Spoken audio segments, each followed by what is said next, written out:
everybody. Welcome to this week's episode of Ask an Expert. We are joined by Alison O'Dwyer, and she is here to talk to us about retraining off the track thoroughbreds. And I am so excited for this episode and to really learn from Alison. Alison has a wealth of knowledge, and we met her at the Defender Kentucky 3-day event this year because she is a celebrity within the Retired Racehorse Project community. And we're just really excited to learn from her. Alison, thank you so much for being here with us this week. Thank you for having me. Very excited to be here. Yeah. And if you are attending live, feel free to put any questions that you have for Alison in chat and I will relay those to her. And before we do dive into member questions, Alison, do you mind providing us a bit of background on yourself and giving us a little bit about your story and kind of how you got involved in thoroughbreds and got involved with the makeover? Of course. Yep. I started riding early. I was lucky enough. My mom drugged me to lessons, and well, not drugged me. I was begging for them as a 6-year-old, young. And I started out in a hunter jumper barn like a lot of Americans do. And I was doing mostly hunters, local circuit stuff. And I had big dreams. And finally someone said, they don't do that in the Olympics, right? And I was like, I'm doing the wrong thing. I need to be in the Olympics. So I immediately showed interest in eventing and wanted to start eventing and found somebody to help me with that. And from there, I evented in Colorado and with Laura Backus, Madeline Backus's mother. Madeline has competed at a couple 5 stars herself now. So that's very cool. And then I was able to take a gap year and I went to Kentucky to train with Dorothy Crowell, who is probably my biggest mentor, my friend, my second mom.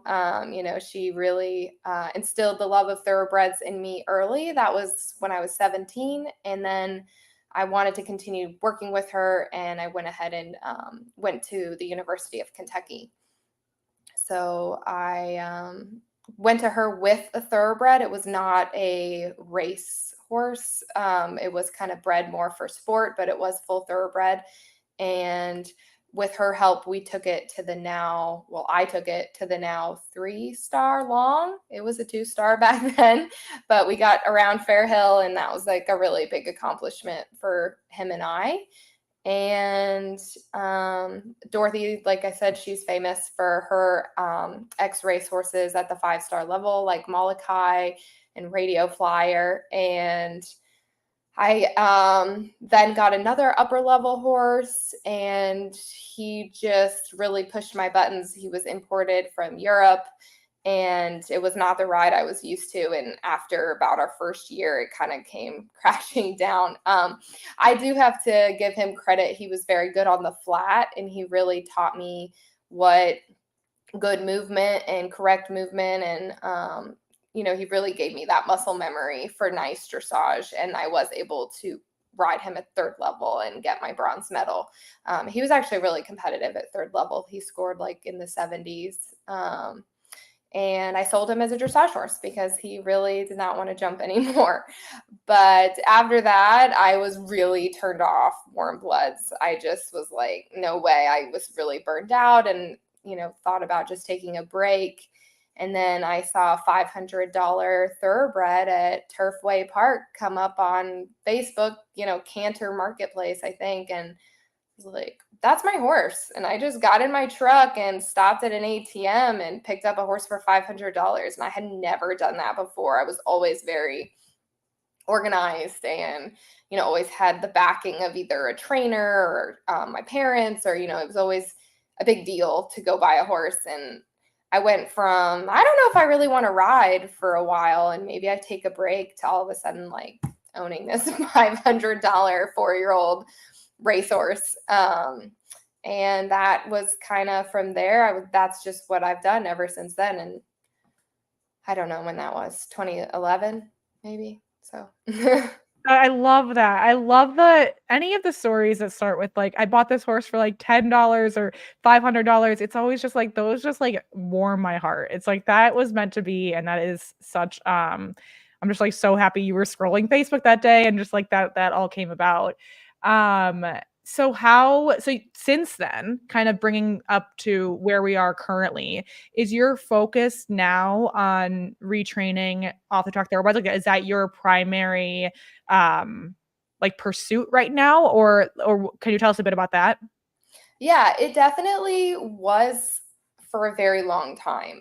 Like I said, starting with that first horse, I did a ton of buying and selling. I would get them off the track, train them, get them like what I call like functioning, nicely functioning basic level horses, where they were basically all at least jumping around 2.6 courses, sometimes doing more, sometimes doing a little less, but, amateur friendly for the most part, if it was possible. And before that $500 horse, I did do some like scouting and some riding of green thoroughbreds, whether it was at Dorothy's or at another farm I was boarding at during college. I have my biggest credit to my name is one of the first thoroughbreds I sourced off the track. I didn't have the time or the money to take it because it was still when I had my 2 upper level horses, but it was Bogue Sound, who's gone around the 5-star with Jessica Phoenix. I sourced him to Dorothy. I said, this horse is really nice. I just don't have the time or money for a third horse and full-time in college. So that was my first big, like, credit to my name, was finding and riding that horse. I jumped him over his like first ever cross rail. So that was fun. Anyways, I digress. But so I did that for many years, and I do still do that, and that is still a focus. But I have recently moved to Wellington, and I'm a mom, and I think doing green horses on my own for so long, I haven't really been in a lesson program in a really long time because it's hard for me to pay and rationalize lessons on like a horse that doesn't know how to canter yet. So I think it has slowly, like, I guess what I'm trying to say is at this point in time, like today, I'm trying to focus on myself a bit more. I do source horses out of the racetrack, but like directly out of the racetrack. I help my husband and a couple other people resell horses out of the racetrack, but I'm doing less, like, although I am taking a couple client horses. I do have like a thoroughbred 3-year-old client in training right now. And I took one last year. I guess I'm just saying I'm not like in this hustle. I have one horse now. I'm trying to take some lessons and progress and do some other competition goals as far as like this week at least. I love that. I can totally relate. It's like today's goal is this. We'll see where I am next week. But I I know. think I that's keep that's saying amazing. I'm not taking another one. I'm not taking another one, but I mean, I'm sure I will eventually. Yeah, I mean, honestly, we're all in this together. Such a relatable um situation to be in. And so Allison won the entire RRP makeover in 2023, which is a huge accomplishment. And that is something that, like, I mean, you don't really that is a competition that happens once a year, and you've had multiple wins at the makeover before, but actually winning the full title is a really, really amazing accomplishment. What did that kind of mean to you to accomplish that and kind of and check that box for yourself in your career? Yeah, it was huge. It was he's a really special horse, and so I think it would have been hard not to take it personally, like, because I was so like emotionally attached. I still am emotionally attached to this horse and like the journey we've been on. And I think it does also really show, I think he himself is a very versatile horse. Like, he could have been in any of the Western disciplines. He definitely can event. He can definitely show jump. Like, I think, because that's the one thing that makes that portion of the competition interesting, is all the judges get to vote on their favorites. And, you kind of assume that the judge at all the judges of all the disciplines. So you kind of assume that they might pick their discipline for the number 1 horse, and you're just hoping to be like their number 2 horse. And you're hoping to be enough people's number 2 horse from other disciplines that win that prize. But it's really tough competition, especially, he doesn't have this big flashy like race record But I put a lot of time in him. I took him to the makeover as a 4-year-old, and I got him at the end of his 2-year-old year. I gave him his entire 3-year-old year off, and I think physically and mentally that was great for him. But yeah, that horse is like truly my best friend, and he's in my backyard right now, and he's like not going anywhere ever. I love that. That makes me so happy. And his show name is Knockemdown. What's his bar name? I call him Dario. Dario. That's so cute. Yeah, Dario. I've always called him that, and he's just such a goofy little horse. Oh, that makes me so happy. Okay, I love that. I love that story. I love that you won it with this horse that means so much to you. That is just like the cherry on top of that whole experience. So, kind of diving into this topic of retraining off the track thoroughbreds, now that we've fully established how qualified you are to talk on this subject, I think a great first place to start is talking about what are the first steps that you take when assessing an off the track thoroughbred for retraining. That could be when you're getting one in the barn, or when you're even assessing them before they're in your barn, of like, is this a good fit for me, for my program, and kind of your approach to that. Yeah, it's something that I am dealing with right now with my newest client horse. Yeah, it's I'm a careful person now. Like, I've had a couple falls, I have a kid, I've had a lot of really good, well-behaved thoroughbreds off the track, but I've had one or two that have impressed carefulness on me.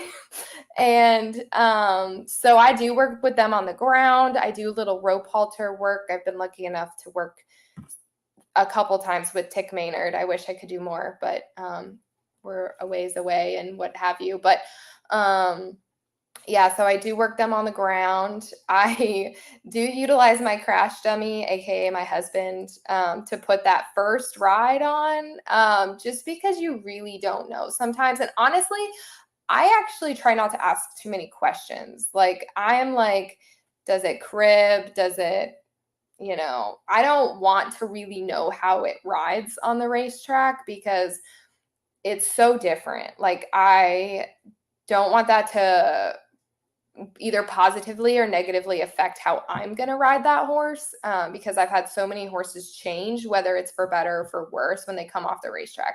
Now, granted, for the most part, it's for better, but I mean, what they're doing on the racetrack is really not applicable to me. So I don't want to hear that, like, it pulls. I don't want to hear that it, veers left. Unless the thing has a serious, dangerous flipping over problem, which hopefully not, right? And then I wouldn't have even taken it, but I just don't want to know. So that's why I still put my husband on it first, because I have access to him, and he will just literally get on and walk, try and canter a circle and be like, "You're fine." And I'm like, okay. So he doesn't do a ton more than that, but he has, when I've had a difficult one, he's had a really good perspective to use in that case. But yeah, I do rope halter, I do a lot of groundwork. Again, I try to push their buttons on the ground before I push their buttons in the saddle, just to see how they're going to react. Absolutely. That makes perfect sense. And you mentioned your husband, and your husband is racehorse trainer Jerry O'Dwyer. Can you talk a bit about how his experience as a racehorse trainer has shaped your understanding and training of thoroughbreds, off the track thoroughbreds? Yeah, I definitely can. He's like an amazing horseman. He's so understanding. I think his perspective is even very unique to other racehorse trainers, because he actually was a jockey and rode races, and he rides his current racehorses. I mean, the majority of racehorse trainers have never been on a horse, which is very different from any equestrian sport. And he's just he gives them grace. He gives them so much grace. And when I can be a bit of a DQ and a bit of, I can get a little type A, I can get a little assertive, he's very good to be like, don't forget, the horse could be having a bad day. Or he's just I had one horse that was one of my winners, at the Thoroughbred Makeover, and it started really tough. It was a very tough horse. And honestly, my instinct was, I was like, it was very sour. And I was kind of like, I think you just need to get on and like hit him. And Jerry gets on and he's like, I'm not hitting him. Like, I don't want to, like, that's what he wants. Like, and Jerry was so, his experience with these tougher horses, he's been on a lot of tough horses. Like, he could recognize instantly that, like he's not just being like barn sour where you need to get after him. Like, he is looking for that fight and we're going to do something completely different. And, but that was a horse that he looked at me and was like, I don't think you should get on this one for a while. Like, and that was probably one of the only ones where Jerry was like involved more than a single ride. He was like, I'm going to come back and sit on him tomorrow. I was like, okay. And we did get that horse sorted out. He was still very tough through the end, but at least for dressage and for the flat work, like, he held it together and he won the dressage division. So I love that. I love that you have that partner to like kind of be a counterbalance for you and check you, and I'm sure you check him when your guys' immediate intuition is failing you. And I think that the horses really benefit from it because it can be really easy to kind of jump to conclusions. And yeah, these animals, it's so easy to forget that, like, yeah, they do have bad days and they're like living things. And as I've gotten older, it's just like you really take a step back and you're like, wow, like it's a wild relationship that you have with them. And it's ebbs and flows totally depending on the day. for sure. And just, anyone for anything, it's so easy to get stuck in your tunnel and to lose perspective.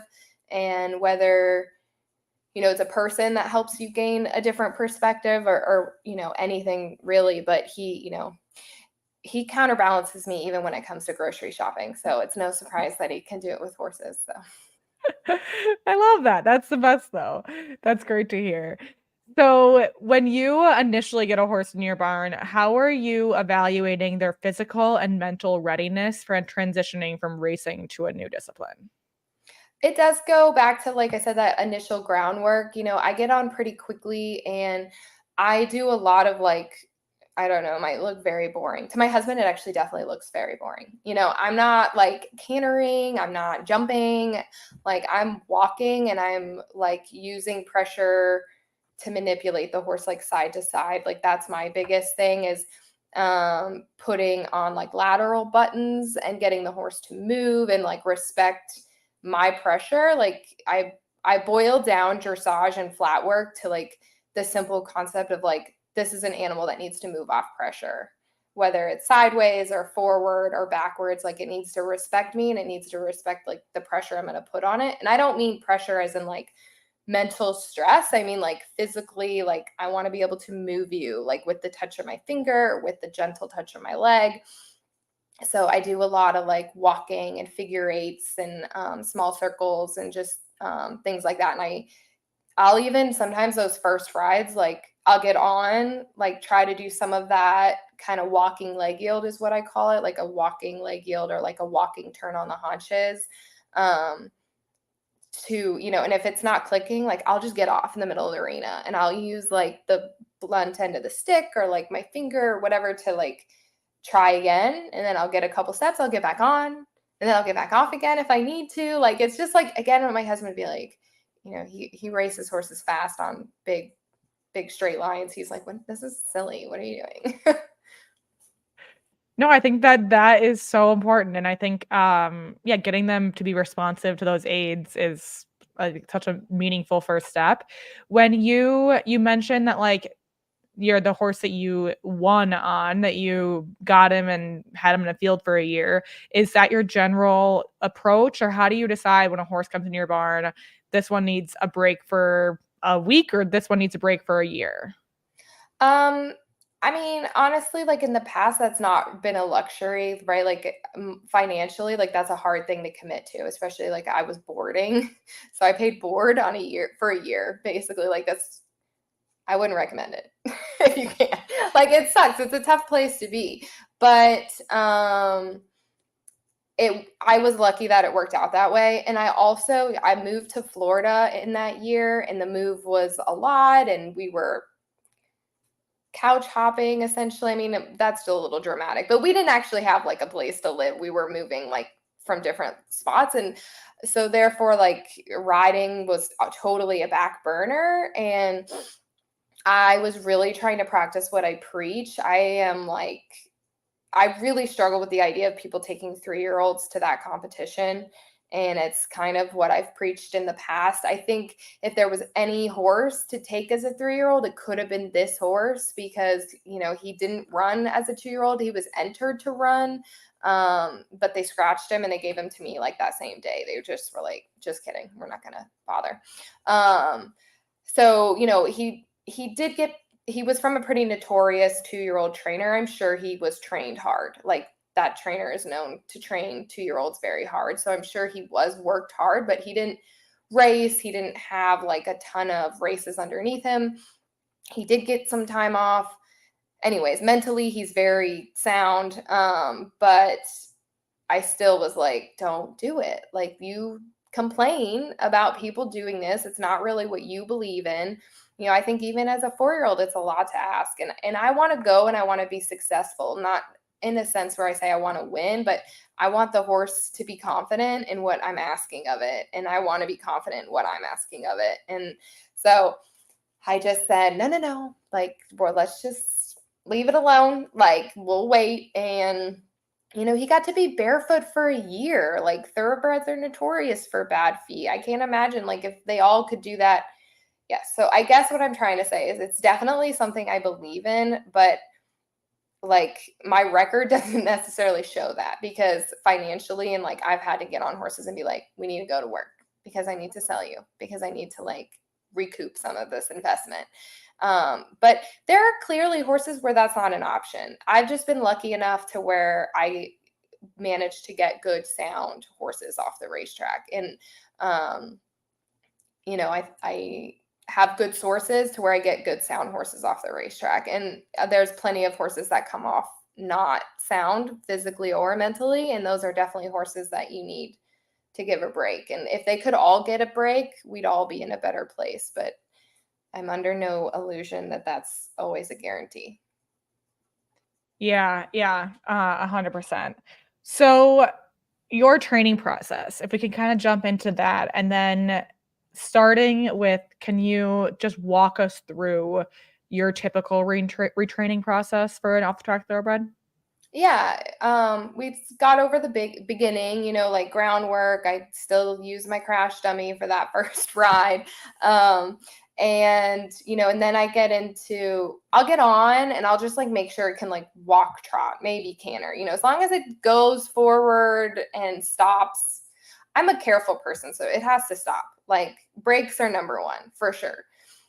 But once I get brakes, I'll start pushing its buttons as far as trying to make it go side to side, like really focus on that lateral work, because to me, like, being able to do like a turn on the haunches and control the shoulder, all I want to do is like quickly control the shoulder, because I like, you know, I want to do proper flat work. I want the horse to be able to come into the bridle. And, you know, when they say like inside leg to outside hand, if I can't move that shoulder to the outside, like, the horse is never going to connect into the bridle.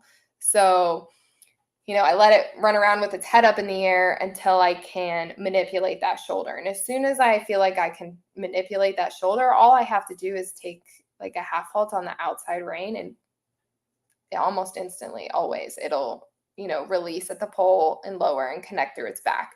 So that's important to me, just for not just scoring well, but for developing the right muscles and like keeping that horse like physically content through its body. So I just really focus on that. And again, I started the walk. I'll get on, I'll get off, I'll move the shoulder over.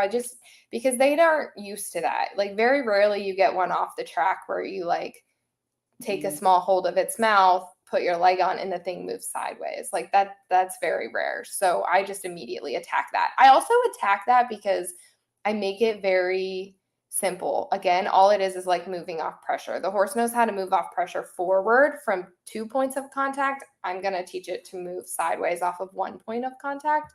And that is something a 3-year-old could do. That's something a 2-year-old can do. Like, we're talking at the walk, you know, so I don't feel bad. It sounds very like technical, like, oh, like all this heavy dressage training, we're leg yielding, we're doing turn, but it's very basic, and I don't get upset. And oftentimes horses have a good side and a bad side, and I'll make a couple attempts at the bad side, and I don't just, I'll just switch back to the good side, and okay, that's it, and then I'll go back to the bad side. No, it's fine, go back to the good side, and eventually the horse can go back and forth and figure it out. And again, like, it's all, I start at the walk, so it's not stressful. They shouldn't be sweating. They shouldn't, it's not a stressful thing. So even like a young, fresh horse should be able to do that. And I also very quickly in the beginning and through this process, it's something that like Tick and I worked on with another horse of mine back in the day. And I really want to see how that horse approaches a problem. So the horse, its entire life, is going to be put in a situation it might not understand, whether it's a jumping question or whether it's as simple as like a fallen tree branch. Like, the horse might not understand. And I really want to see how that horse reacts to a new problem, because I've come across ones that do not react well. And I'm looking for that horse that comes across a problem and can pause and can think. And that's what I identified in my horse, like, very quickly. Like, his first reaction to like something he doesn't understand, it's not panic, it's not violence, it's not like reactive. It's, it's intellectual. He makes an effort to understand. And to me, like, those are the horses I really want to work with nowadays. And how are you how are you presenting a problem to them? Like, what is the exercise that you're doing in order to put them in that situation?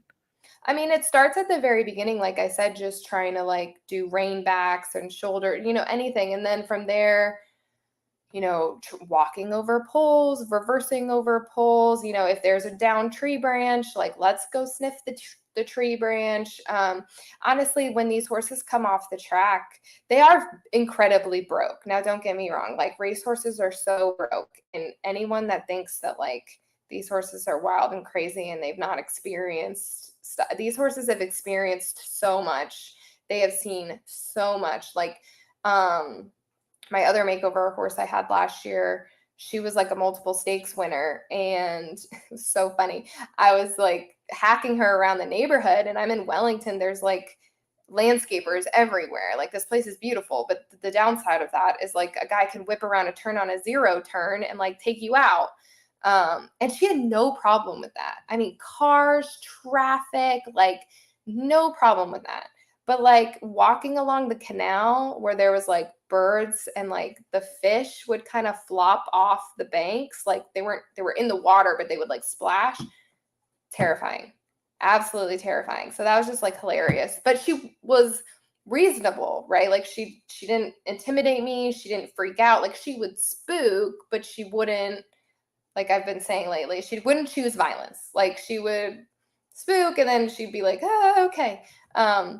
But I just thought that was so funny, because I'm just like, racehorses, like, they can handle the hard stuff, but like nature, like, that might be very foreign.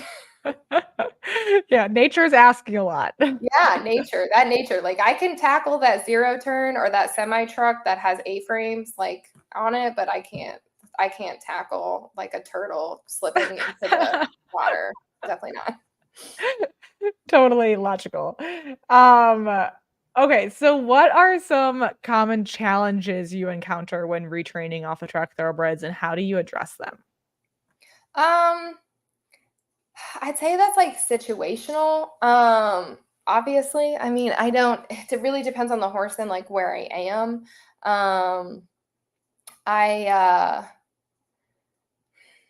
I'm trying to think. Like, they're all so unique, right? Like, so I've definitely had like a challenge with every single horse individually. I can't think of like a common challenge. I really stress like focusing on each of my horses as individuals. Some people are like, oh, racehorses, they always struggle on the right lead because they are run to the left. Like, I just haven't found that. Like, sometimes I think horses struggle on the left because they might be sore. Where other times horses are great on the left because they're stronger on that side. So I don't really like put a blanket like issue over any of my horses.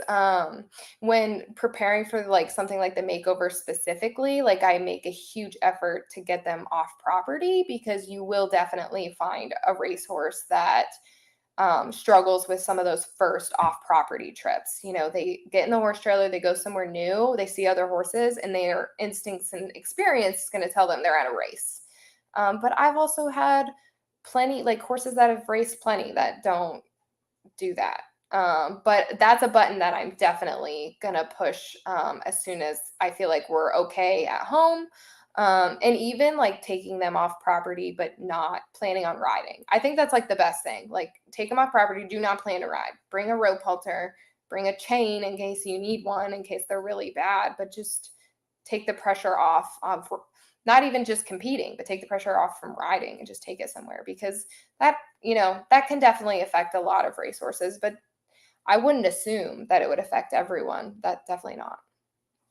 Yeah, it's take the association they have in their brain away from like every time we get in the trailer, we're going to do this big thing, whether it's a competition or a race or even just like schooling, like any of that is like a high stress environment. I think that is a really, really great tip.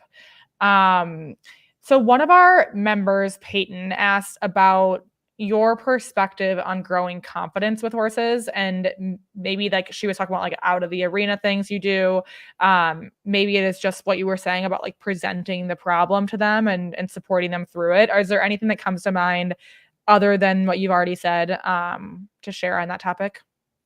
I know, like I was just thinking, I'm like, confidence. Is she talking about riders' confidence or horses' confidence? Because that could be like very different. My understanding is Horses' confidence. Well, in that case, definitely you have to be confident. So do not, and in any case, right? Like do not put them in a place where like you don't feel 100% either. Like in horse training period, like do not present a problem that you are not willing to sit through and see to the end. Like when I did a lot more eventing stuff, like do not present them with a creek unless that's a creek you're willing to die on. Like, because I learned my lesson with my Irish warm blood stubborn horse by walking away from a creek one day, and it turned into a huge issue because they are very smart and they will remember. So if you're worried about your horse's confidence, first ask yourself, like, how confident are you? And because don't even present the issue or the atmosphere if you are not confident in it either. So for some people, that might mean taking like much smaller baby steps, right? Don't go to the creek, don't go to the horse show, don't go anywhere until you can like nicely hand walk your horse around your neighborhood. Or your farm or wherever you are. So hopefully that is helpful. But I think that comes across like you're not going to help your horse if you're not confident. And what that means is going to be different for everybody. Absolutely. Peyton also asks, what do you look for when choosing which off-the-track thoroughbreds to event? She's like, even though we don't really know, but what is your intuition when you're looking for one that's going to become an event horse? Yeah, I think this is a fun question. And it's something I thought about after speaking with somebody at Defender. Right. So mind should be number one above anything. Mind, and then obviously like the physicality, right? You need a horse that has good bone and good balance. But what you really need is a horse that wants to do it. And again, how is that horse reacting to questions you're asking it? Like, does it have a good head on its shoulder? Another thing, especially for eventing, like, is it forward minded? Right? Like, because especially when you're looking at upper level cross country, like if you have a problem with the distance, especially at that level, the option is probably always go forward, right? Like you got to come in with power, and that horse has to have its brain on the other side of the fence already, and it has to be forward minded. So I would really focus mainly on like its brain, because some of these people start to drive me nuts because I have people asking me for upper level eventing prospects.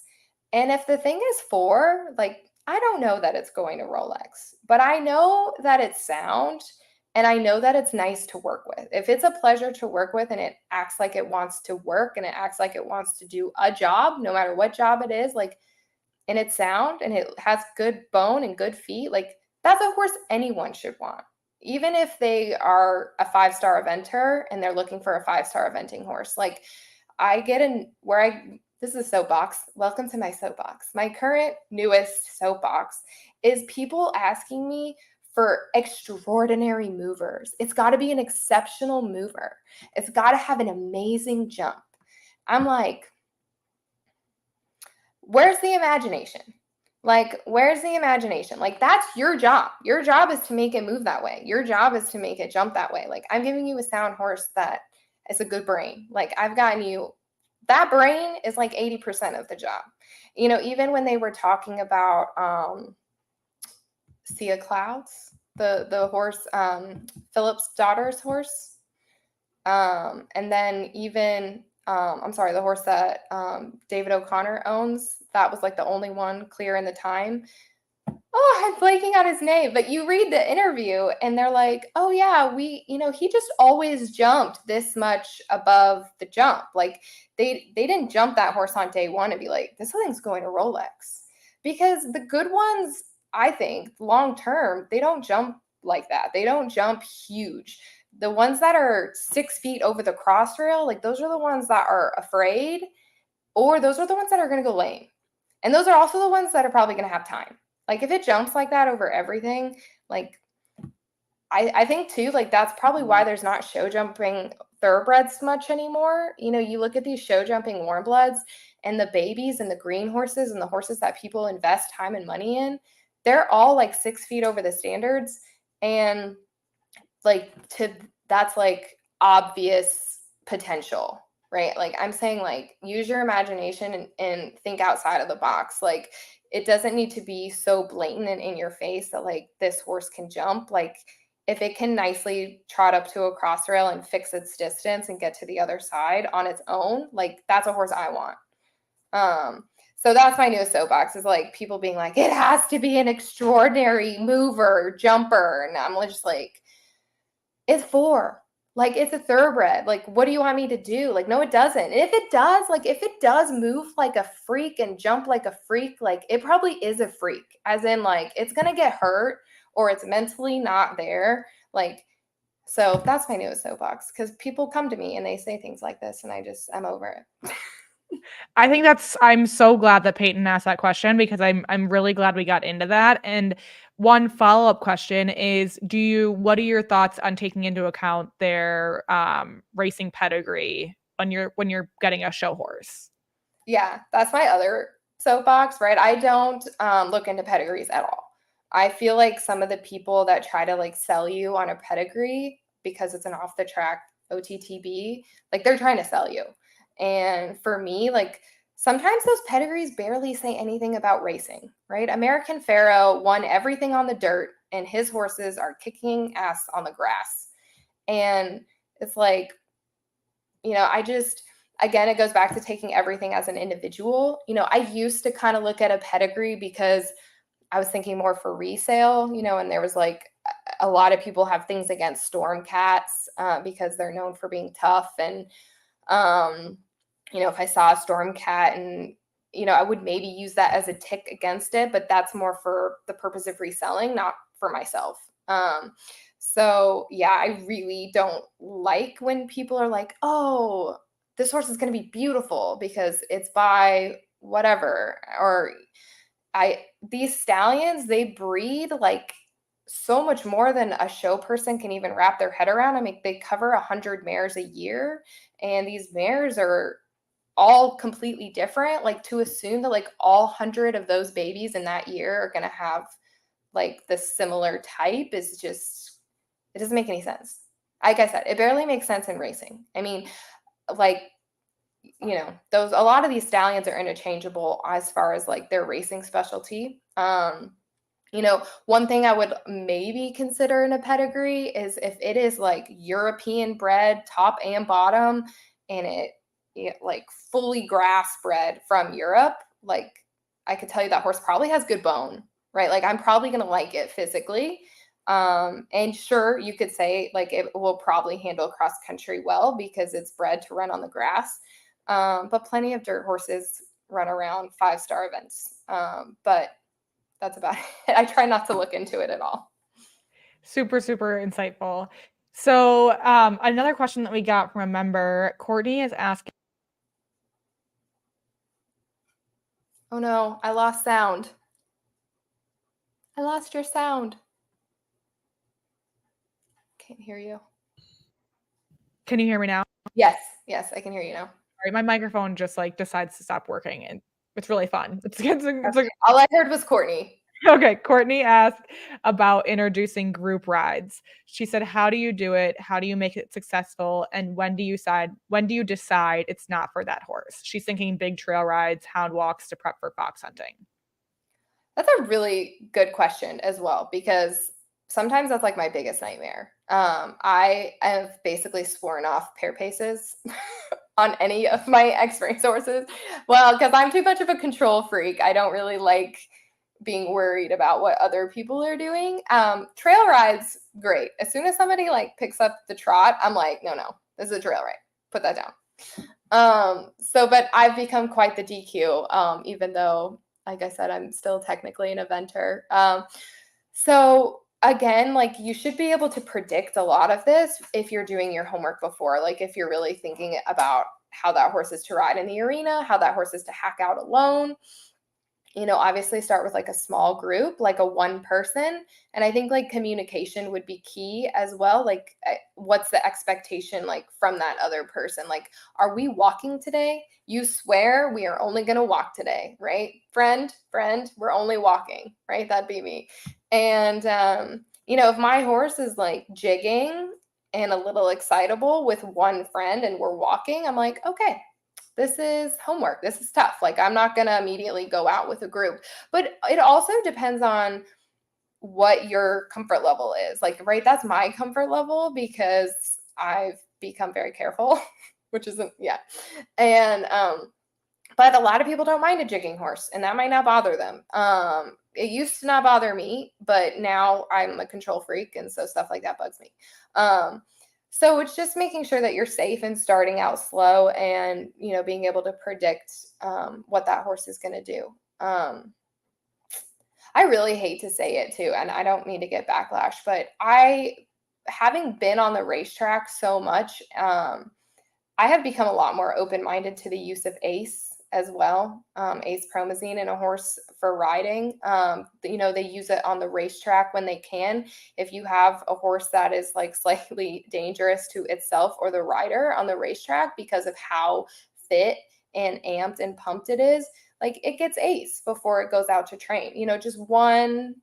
And again, like I wouldn't condone this to anyone that's not familiar with using it or anyone that doesn't have, the knowledge or like the veterinary backing to do something like that. But I do think there's something to be said about giving a horse a good experience. And sometimes like a really small sedative can change how that horse remembers the experience. You want that horse to have a good memory. And if you're going and the horse is washed out and miserable, like it's not going to have a good memory. But if you can give that horse like 1 gram of ACE, it could, 1 pill, sorry. It could have a better experience. I hate to like say that I'm not condoning it for everyone, but I think when used responsibly, like it can be very beneficial, like to the process of retraining them and giving them new memories, happy memories. Yeah, absolutely. It is important to keep in mind the tools that we have available to us and using them wisely and doing what's best for you and doing what's best for your horse. So Victorious is asking about your most important attribute when you consider picking a horse. And one thing that you mentioned is just like the most important thing is their mind. If that would be your answer to her question, the follow-up question would be, how are you assessing that before you get the horse in your barn? And if that's not the answer to your question, what is the most important attribute you consider when picking a horse? I definitely still look at them physically. I kind of go straight down. Well, first I try to take in the overall picture. You know, I like a big open sloping shoulder, a well set neck. I mean, again, I'm a dressage queen. Like I need a well set neck. I've tried to ride ewe-necked horses in my childhood and it was painful. So I do look at physicality. I'm not saying I don't, but by having different horses, I have figured out like little pet peeves physically, you know, and good feet is obviously huge. I mean, I think you can work with any thoroughbred hoof wise, but you're going to save yourself a lot of trouble if you prioritize that early. And another thing too, like if you love this horse that has terrible feet, like that's a great horse to turn out for a year. My horse never had bad feet, luckily. But he, you know, so, but yes, also the mind. When you're at the racetrack, like you can't fully know the mind. So I guess when I first pick, I have to say I really just go off physicality. Like, is this thing sound? And is it like cute enough that somebody would maybe want it if I don't want it? Because you have to be realistic about the information you're going to get from the racetrack and know how it works, because it's not buying a normal horse. Like you don't get a free lunging video. You don't get a riding video. You might get a trot video in hand, but if the thing is fresh because it's not been worked in a week, like it's not going to trot. It's going to like tranter with its head up in the air. And, you know, and it has a chain over its nose or in its mouth. So sometimes they look lame, but they're not lame. It's because it's pulling on a metal chain. So, you know, I would say I have to, like, my first impression is purely physical. Like, is this something I can work with? And if I can't, can I find somebody else who will? Like, if I don't want it, do I think somebody else would want it for the same price I'm getting it? And then when you get it home, that's when I honestly really start to play with it, right? On the lunge. And again, I want that brain. And something else would be like what my husband and I say is like, be quick to know. And I and him too have probably both not followed that advice. So quick to know is in like, is this the right horse for me? I do not want to be putting square pegs into round holes anymore. I've done it. I've wasted a lot of time and money doing that. The horse is not happy and I am not happy. Like, so I try very quickly to figure out like, what does this horse want to do? And a lot of horses, especially thoroughbreds, are extremely open-minded, right? So it's not going to be very obvious all the time. Like, you might have a horse that's just happy to do anything, and that's great. And a lot of them are like that. But sometimes you have a horse that does not want to do what you're asking it to do. And I've definitely learned my lesson, like, not to invest 2 years and lots of tears into that thing when really it just wanted to run around with its head up in the air and do the jumpers. And now it's like kicking ass at the split rock jumper circuit because it never wanted to be put on the bit ever. And I should have not tried. Yeah, I think that's a hard thing to do sometimes is you feel like success is just getting to where you originally envisioned and getting, but success can look a lot of different ways. And sometimes that is deciding like, actually, this is not a good fit for me. It's not a good fit for this horse. And they can go be happy elsewhere. And that is a hard decision to make, but it's like a lot of times it's the right decision to make. So I think that's great advice. In a similar vein, what advice would you give someone who's considering adopting or retraining an off the track thoroughbred for the first time? I think just, again, what I just said is like, be honest, like with what you need. Because there's extremely trainable, pleasant, quiet, lazy racehorses. And then there's the complete opposite. They're really like a span. And depending on where you're getting it from, if you're getting it from the racetrack directly, like, again, you have to accept that you're not going to know a lot about it. And so you need to have a backup plan, right? Like if in 2 weeks, like it is not going well, like be honest with yourself and like have a backup plan on like where you can send that horse. But if that's not an option or that's too intimidating, then, go work with somebody like a New Vocations or a Maker's Mark Secretariat Center where that horse has already had time off. It's already been physically and mentally evaluated and you can ride it. or from a retrainer or reseller, somebody like me. I maybe have sat on it a couple times, or, something like go somewhere else, but be reasonable. If you're getting it from the racetrack, like, you have to make a quick decision and you have to have a backup plan. Do you have any like rule of thumb of like, you have to like, if you're going to get a horse off the track, you have to have a coach that you see X number of times a week or anything like that? That's hard I've been on my own for so long, that's hard for me to say. And honestly, I've had extremely reasonable horses. Like, I've had truly lazy ones. Like, my horse is lazy. I was hacking him around as a 3-year-old around the neighborhood, and people were like, "That's a 3-year-old racehorse?" And I was like, "Yes." So they're there. And if it's a horse like that, and like, you're a competent rider, like, I'm not going to tell you have to go take a lesson with a trainer 6 days a week. Like, absolutely not. But I'd say that first, if you're inexperienced with the breed, like, definitely having an outside perspective, like someone who's not emotionally attached, because I think a lot of wrong decisions get made when you become emotionally attached to this horse. Like, I bought this horse and this is my horse and I'm going to keep this horse because it's mine and I bought it.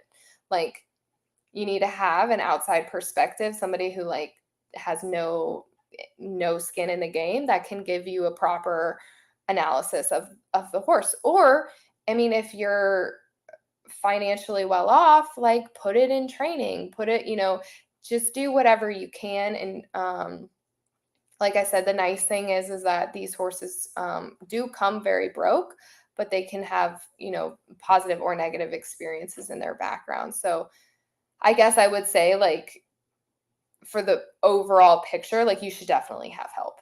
Like, whether you're at the racetrack, like, you should be able to know what a sound horse looks like. And if it's not sound and you still want it, you should say, "That horse is not sound and I don't care. I'm going to call the vet and I'm going to give it time off and I'm going to figure it out." But like, if you're not sure, you can tell if the horse is sound on your own, like, definitely bring somebody, whether that is to somewhere like a rescue or the racetrack directly. Makes perfect sense. Okay, so we're coming up here on the end of the hour. Before I kind of cap us off with the last question, I wanted to make sure to open the floor to you. Is there anything related to retraining off the track thoroughbreds that we haven't covered tonight that you think you want to make sure to get out there? A third soapbox that you want to get on? Oh, I can't believe it's already been an hour. I know. Keep going forever. It's awful. I don't know. I think that just like an honest appreciation for the breed, and just an honest appreciation for the breed. Again, like I said, these horses, a lot of them are not going to come out of the gate as like stunners. And that's okay. And that doesn't mean that horse can't go around a 5-star. Like, you just have to appreciate like what they are and the range that they have. Obviously the makeover shows you it has such a huge range and what they can do. And I think though that range is also echoed in their personality and their behavior. Warm bloods will get like a stereotype, like, "Oh gosh, it's such a dumb blood." But like, I would never put a stereotype like that on a racehorse, on a thoroughbred. Like, the range and personality types and instincts I've seen in them is huge. And just to really take them as individuals and appreciate them for that as well. Like, how diverse they can be. I love that. That is a great point to end on. So as we are here at the end, I mean, Alison, thank you so much for taking the time. Where can people find you if they want to learn more about you, if they want to contact you? What's the best way for people to do that? Yeah, you're welcome to find me on my personal Facebook. I'm very willing to give out my phone number to anyone who wants it. I'm hoping to start like mentoring people a bit more. And I'm still like the new kid in Wellington, Florida, and there's not a big thoroughbred flux of horses here. And that's obviously like where my background is, but I'm hoping to focus a bit more on upper level dressage goals and different things like that here. But I'm still hoping to have clients, whether it's lesson horse, like teaching lessons or training horses. And So my personal Facebook is a good place to start, or my farm that I have here is called Iron Mills Farm. It has a Facebook too. It's just a little, I don't update it as much as I should.